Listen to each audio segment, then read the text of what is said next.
Монголын радио хятадаар мэдлэхэд би үхэн гэдэг. Тэгвэл их тэнгэр өөд хятад шийхэд бид яах вэ?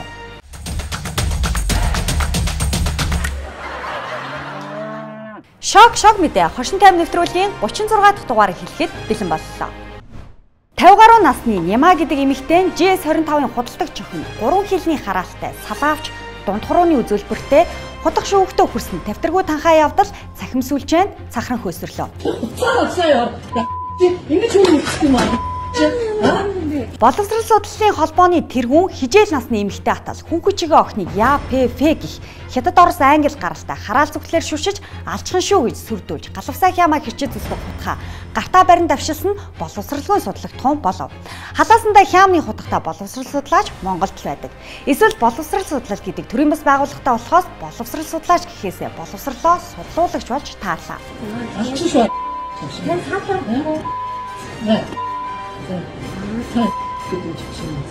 Танхаарын явагч хадагтай агсамнан хэрэлдэх эмэгтэй ариун нэр төрөө хамгаалах аян дайнд үргэлжлүүлэн мордож мэдээллийн сайтад ярилцлага өгсөн нь өөрт нь гай нэмж гигэн журамт амьдралынх нь муу намтар хар толов сөхөгдлөө. Олон нийтийн сүлжээгээр одоо Монгол Улсын иргэн миний цэвэр ариун нэр төрт хууль бусаар халтсан. Нима гихч 10 жилийн өмнө бусдын эд төрөнгийг заллан авч мөрдөн байцаалт 20 ангиас оргон зайлсан хэрэгтэй 10 жилийн хорих ял авч биеэр эдэлж явсан хүн ажээ. Нарсанд сууж зайгуул босоод босч явсан хүн худалдагч охиныг зажлахгүй залгина гэж аргасан биш ард түмнэр ариун нэрээ шүүлгэлээ. Дэлгүүр дотроос энержи ундаа хайгаад олоогүйдээ сөрөг энергийн дэлбэрч 55 настанд тавтар хэрэгтэй харуулсан танхаарал зөрчил гаргасан байна. GS25 сүлжээнийх нь 50 нэмэх насны тавтар буургүй танхаарлын бичлэгийг цагдаа прокурорт баримт олгон өгөхөөс өмнө цахим орчин цацчид дэлгэсэн нь аргагүй хамгаалалт авсных бололтой. Нима ихч худалдагч охины зургийг авч Фэйсбүүкт байршуулснаа зарлан тунхаглаж хармаандаа хийсэн алтан аймаг карта алга болсон гэж шахаж тулгсан тул арга буюу олон нийтэд дэлгэсэн гэж үзэхээр байна. Хотоор нэг тавьсан одоо посттай. Олонч наалтан мэдэн юм шиг. Горондоо мөг шиг энэ CUGS гэдэг дэлгүүрд нийцсэн. Худалдагч миний их шиг бодлоо. Гүн цагаан өдөр дээр нэг юм байна. Болон охин дэвчсэн. Нимаг 40-оос 50 насных нь 70-80-аад оных нь танах манах гэж бие рүүгээ төлсөн боловч явж 55 настай 60-аад оных нэгнээ дэвшээд байна. Дайны хажуугаар дажин гихчээр сэтгцэн эрүүл мэндийн төвийн хаягнаас Нимагвайг манад ирэх болцлоо хангасан гэж постлсон хүний эрхэнд халтсан муу дээр муухай дээр улцсан өөдгүй явдал болсон юм.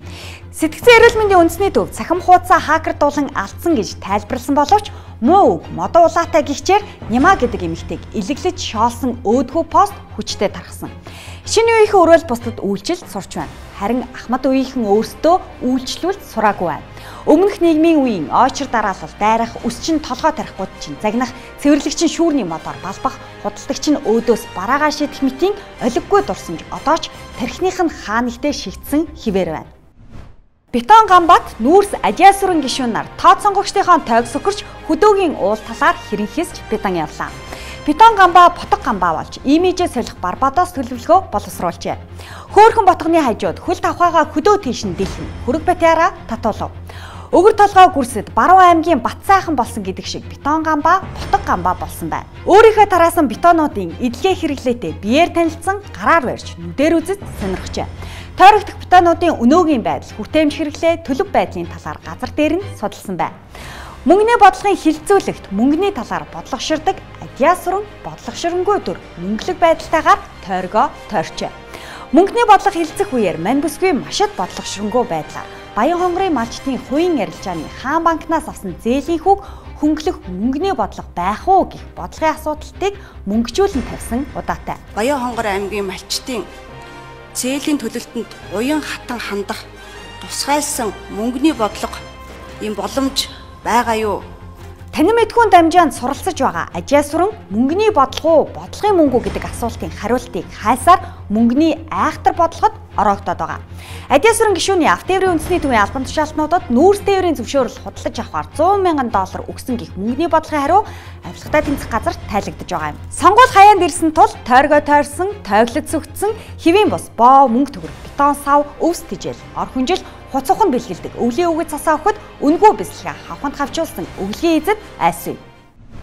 Үндсэн хуулинд өөрчлөлт оруулж улсын хурлын сонгуул холимог тогтолцоотой 126 гишүүнтэй боллоо. Гишүүд зөвхөн тойрог газар нутгийг төлөөлж байсан бол нийт улс орон нийгмийн янз бүрийн бүлэг давхаргын дуу хоолой байх холимог тогтолцоонд шилжлээ. Эрдэмтэн судлаачид гишүүдийн тоог сонгогчдоо төлөөлөх чадварыг нь Куб язгуурын аргачлалаар тооцсон бол гишүүд бэлэгдлэр нь л бүхнийг төсөөлдөх нь илэрлээ. Шинжлэх ухаан сонирхдоггүй мухар сүсэгт мухарддаг хүмүүс 126 гэдэг тоо янз бүрээр харагдаж үзэгдсэн байна. 126 1206 гэдэг хэрвээ үсэх юм бол энэ өөрөө бас Монгол улсын сэргэн мандсан их Монгол улс байгуулагдсан бас ийм илгийн тоо. Арчсан намын хүрээндчдэр бэлэг талаас асуудал танддаг маш их олон хүмүүс байдаг. Цогт гэрэл 126 гэдэг тоо 1206 оныг сануулад болдоггүй.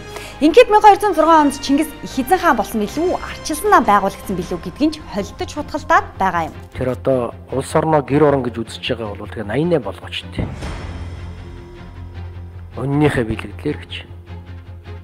Эсвэл одоо тэнгэр заяатай тэр газар шүтэнтэй мундаг ард түмэн гэж үзээд ингээд шүтлэг мэтлэгтэй холбоотой юм ярих гэдэг бол 99 болгооч тий. Төр шашны хослон түшигч Инх амгалангийн нүдэнд бол 99 тэнгэр 108 суврах сүүмэлсэн сүйдэлцэн үнyaартан үзэгдэж харагдаад байсан байна. 76 гишүүн биш 76 гэдэг тоо буруутай болж мажоритар аргаар сонгогдох нь 78 болж өөрчлөгдлөө. Үндсэн хуулиа улсын хурал нийт танхимтай 126 гишүүнтэй байна. Улсын хурлын гишүүдийн 78-ыг олныг төлөөлөх аргаар 48-ыг хувь тэнцвүүлсэн аргаар сонгоно гэж өөрчилсөн тул удаа дараа өөр ташигтай тоглоомын дүрм зохиож сонгуулийн хууль ахин дахин өөрчлөхөд ийхүү цэг тавилаа.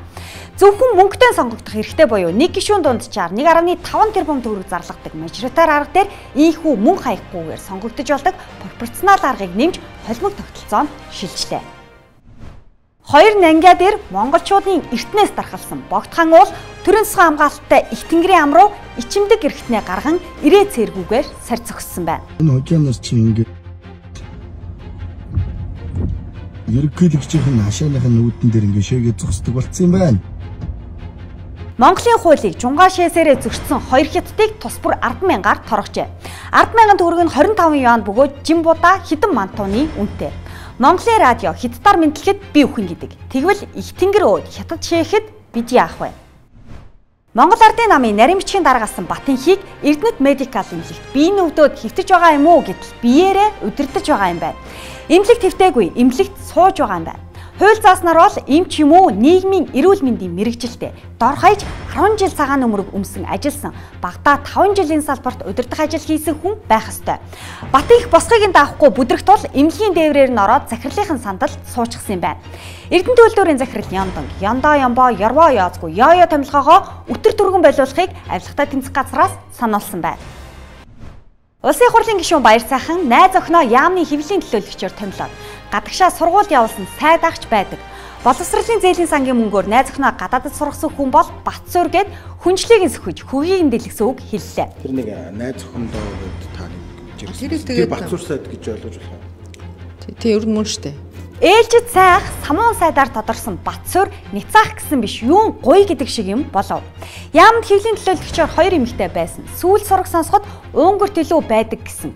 Би сайдаар ажиллаж яхад 2 хүн манай хэвлэлийн төлөөлөгчөөр манай яамны хэвлэлийн төлөөлөгчөөр ажиллаж байсан. Би бол огт мэдэхгүй мэн. Би шийдвэр гаргаагүй. Уунгөрт байдгийг нь мэддэг байгаа зогсохгүй сураг ажил тавьдаг, сурлага амьдралд нь санаа тавьдаг гэсэн үг болж таарч байна. Монголын улс төрийн Попын хаадын нэг өөшөө бишээ Финкшүү хэмээх Ганбаатар надад 3 сар ерөнхийлөгч ерөнхий сайдын суудлыг өгөөч. Би Монголоо хөгжүүлье гэж гуйлаа. Над 3 сар ерөнхийлөгч юм ерөнхий сайдын суудлыг өгч. Би энэ орныг яаж хөлдөөр нь босгож яаж авч явахыг би зааж өгмөр. Би өөрөө төлөвлөгөөгөө гаргасан шүү дээ. Ерөнхийлөгч ерөнхий сайдыг улирлын амралт олгож байгаа юм шиг өгч авдаггүй. Ард түмнээ сонгогддог гэдгийг Попын хаан мэддэг боловч Попорход хууль дүрм падлигүй. Ганбаатарт бакалаврын диплом байхгүй. Оронд нь сурч байсан гэдэг өгүүлбэр бичсэн боловч банкнд харуул биш, эдийн засагч, дээд сургууль жижүүр биш, багш хүртэл болсон Финкшүү шидтэй, кунфу хэлтэй хүн билээ. Шок мэдээ. Хошинтой амь нэвтрүүлгийн 36 дахь дугаартай хамт байсан эрхэм үзэгч та бүхэндээ баярлалаа.